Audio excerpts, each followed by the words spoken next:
तपस्यामयी जीवन होता है किसानों का, क्योंकि हम किसानों के घर में पैदा हुए, तो हमें कोई उसमें पढ़ना नहीं, उस विषय को हम जानते हैं कि अब जैसे 10 बीघा खेती है, 15 लोग घर में है। अब बच्चों की पढ़ाई, कपड़ा लत्ता, ब्याह बर, खाद पानी, सिंचाई का घंटों के पैसे होते हैं, 4 घंटे 5 घंटे में 1 बीघा, ऐसे ऐसे होता है। ठंडी के समय जब कोई रजाई नहीं छोड़ना चाहता, वो जो कपड़े हैं भी वो समेट के, क्योंकि पानी लगा है, पूरी रात पानी लगाता है पूरी। अब इतना महंगा समय है, और उसका अनाज इतने गिरकर सस्ते दामों में जाता है, और पूरा देश उसी का उदर पोषण का हेतु होता है, वो उसी का किसान का। लेकिन उसकी हालत ये रहती है कि वो अच्छा कपड़ा नहीं पहन सकता, वो अपने बच्चों को अच्छी पढ़ाई नहीं पढ़ा सकता, क्योंकि इतनी लागत लगती है। अच्छा, उसमें है ही नहीं कि लागत लगने पर हमें माल मिल ही जाएगा। अब लाही सरसों जिसे कहते हैं, खेत बढ़िया खूब चक हो गया, बाली एकदम पकी तैयार, सुबह उसे काटना है और शाम के हल्का पानी हो गया, सूर्य की किरणें निकली, सब कलियां फूट गई, सब सरसों बिखर गई। अब वो बैठे रो रहा, क्या करे, लाखों रुपया लगा करके भी वो गरीब का गरीब और कर्जदार हो गया। ऐसे जब उनको अध्यात्म का ज्ञान नहीं होता, तो फिर एक उपाय मिलता है कि क्या करूं, आत्महत्या कर लूं।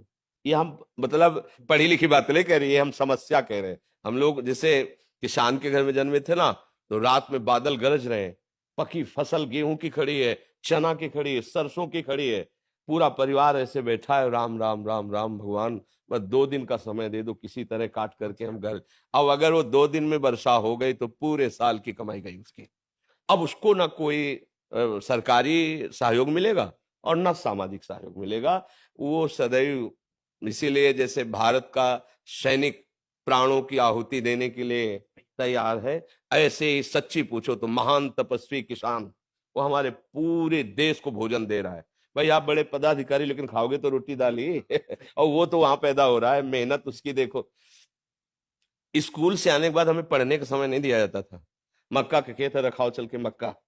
इतनी किसानी का, इतनी मेहनत का उसका जो का, और वो जब बाजार में अन्न जाता है तो उसकी कीमत बहुत कम होती है, और जब वो सामान लेता है तो उसकी कीमत बहुत बड़ी होती है तो वो हमने देखा है कि किसान आदमी जो है ना, वो कभी ब्याह भर हो तो नए कपड़े बल गए, वो भी साल में एक आध बार जो अन्न का ड्योढ़ा लगा है उससे, नहीं तो उसका जीवन बड़ा कष्ट में रहता है, बड़ा कष्ट। किसान वास्तविक प्रणाम योग्य, और सबके प्रणाम योग्य है, क्योंकि कुछ भी तुम 10 लाख कमाओ महीने, लेकिन खाओगे क्या? 10 लाख थोड़ी खाओगे, खाओगे तो अन्न ही ना।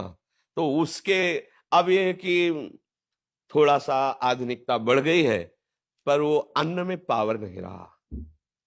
जैसे अपने लोग थे ना, 1 बीघा में 8 मन गेहूं होता था, 8 मन, क्योंकि उर्वरक डालने की सामर्थ्य भी नहीं थी, और उर्वरक निषेध भी किया जाता था कि अन्न पौष्टिक रहेगा। गाय का गोबर, वो जो गांव में पशुओं का एक वो बनाया जाता है ना, गोबर डालने का, हाँ, उससे फिर भर भर के बैलगाड़ी में खेतों में बिखेरा जाता। 8 मन हमारी। अब जो है 60 मन, 40 मन, 45 मन, पर उस अन्न में ऐसे केमिकल उर्वरक तत्व मिल गए कि वो हमारे शरीर को हानि पहुंचाते हैं, स्वस्थता नहीं सुरक्षित रह पाती। अच्छा, अब जब पशु नहीं पालेंगे, क्योंकि अब पशु ना पालने का स्थान बनता जा रहा है, क्योंकि बैल से तो खेती जोतनी नहीं है, ट्रैक्टर से जोतनी नहीं है, तो बैल का तो मतलब नंदी का तो कोई सवाल ही नहीं रह गया कि कोई किसान पाले। क्यों पाले, मतलब समझो।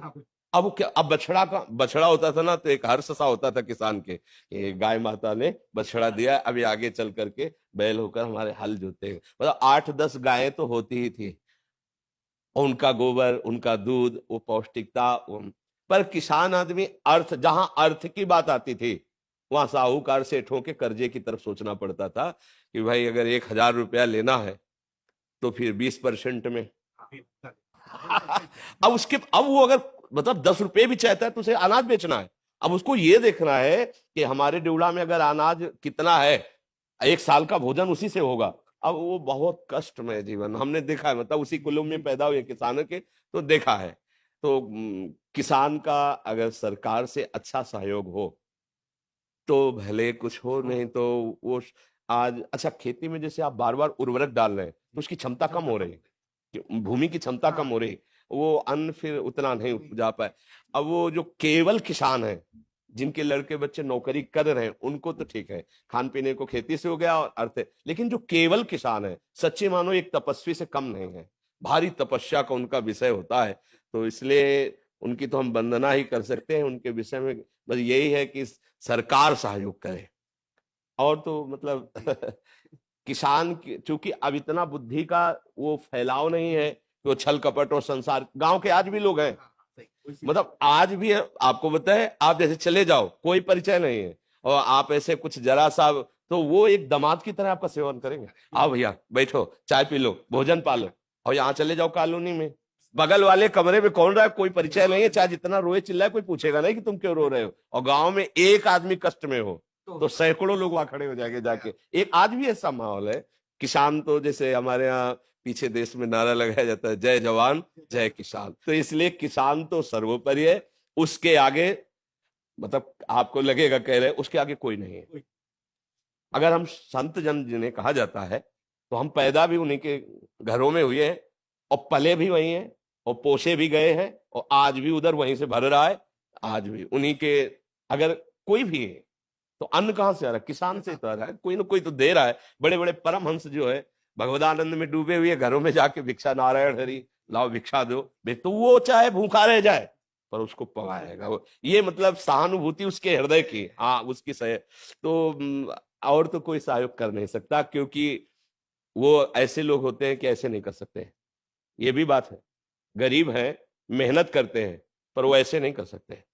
वो ऐसे ही करने की कोशिश करेंगे, हमारे पास जो सूखी रुकी है खा लीजिए। अब अगर सरकार के द्वारा सहयोग की, जैसे उनकी फसल नष्ट हो गई अतिवर्षा से, अनावृष्टि से, ओले पड़ जाने पर, ऐसे तो हाँ तो भले को, लेकिन उनकी तरफ ज्यादा देखा नहीं जाता उनकी तरफ ज्यादा देखा नहीं जाता है। तो भगवान ही सहयोग करे, बस ये है, भगवान ही उसके विषय में कुछ नहीं कहा जा सकता। लेकिन ये जरूर हमने देखा है कि महान तपस्वी का एक जो जीवन, एक सच्चे किसान का जीवन होता है।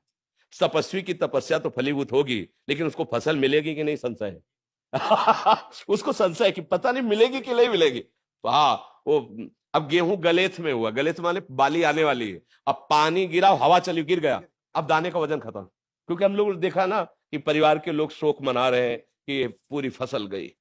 कैसे भगवान, पूरा परिवार कैसे पलेगा, इस बात की समस्या, कैसे पलेगा। बुखार है ना, अस्पताल नहीं ले जाते थे, हर श्रृंगार का पत्ता, इसका पत्ता, उसका, भैया अस्पताल जाओगे 100-200 रुपया लगेगा, मतलब उसके लिए गेहूं 3 रुपया किलो गेहूं था उस समय, जब घर से निकले हैं उस समय 3 रुपया किलो गेहूं था ऐसा, और 3 रुपया लीटर दूध था, और 45 रुपया किलो घी था, शुद्ध देसी घी 45 रुपया किलो। अभी 35-40 वर्ष की ही तो बात है। अब देखो कितना समय बदल गया है। अब किसानी जैसे ट्रैक्टर से होती है, इसलिए पशुओं का आदर नहीं रह गया, तो फिर गोबर कहां से मिलेगा। अच्छा, शुद्ध दूध जब तक नहीं शरीर में जाएगा, जैसे लोग कहते हैं कि दूध नहीं दूहना चाहिए, जो कम नहीं, ऐसा नहीं, 4 थन उसके हैं, अगर 2 थन बछड़े को पिला दो पर्याप्त, तो छक जाएगा। 2 थन आप सेवा करते हैं, उसके दूध दूध लीजिए और अच्छे से सेवा कीजिए, गाय या जो भी जानवर आज पाले, उससे परिवार पुष्ट होता है। अब देखो, धन के लोभ से दुग्ध में ऐसा मिश्रण किया जाता है कि मतलब 50 लीटर दूध तैयार नकली कर दिया गया। अब वो जब बच्चे छोटे छोटे पिएंगे, आंतों में जाएगा तो सबके नुकसान पहुंचाएगा, लेकिन वो अर्थ की प्रधानता रखने वाला व्यक्ति नहीं जान पा रहा है।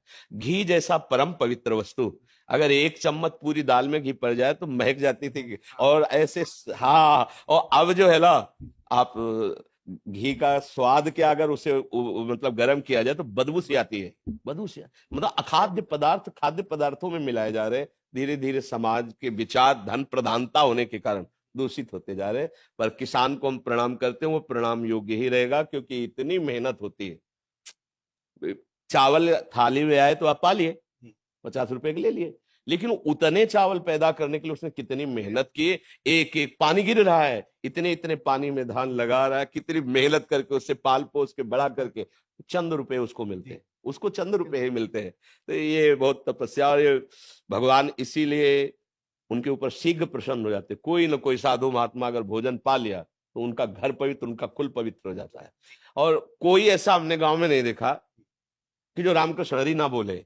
उस समय लालटेन और वो लैंप, हाँ, ऐसे ऐसे वाले, तो बिजली तो थी नहीं, तो लैंप जला के रामायण हो रही, कहीं कहीं कीर्तन हो रहा है, हम गांव में देखा, शाम के कहीं आरती हो रही। बड़े भागवतिक भी लोग होते, पूरा दिन मेहनत करेंगे, 10-20 मिनट तो जरूर ऐसा हाँ, कोई भी साधु महात्मा गांव में आ जाए, भूखा नहीं जा पाएगा। हाँ, ऐसा मतलब भाव सद्भावना देखी है। तो किसान को तो प्रणाम ही है, उसका सहयोग सरकार या भगवान ही करे तो है, और तो कोई समाज क्या करेगा उसका।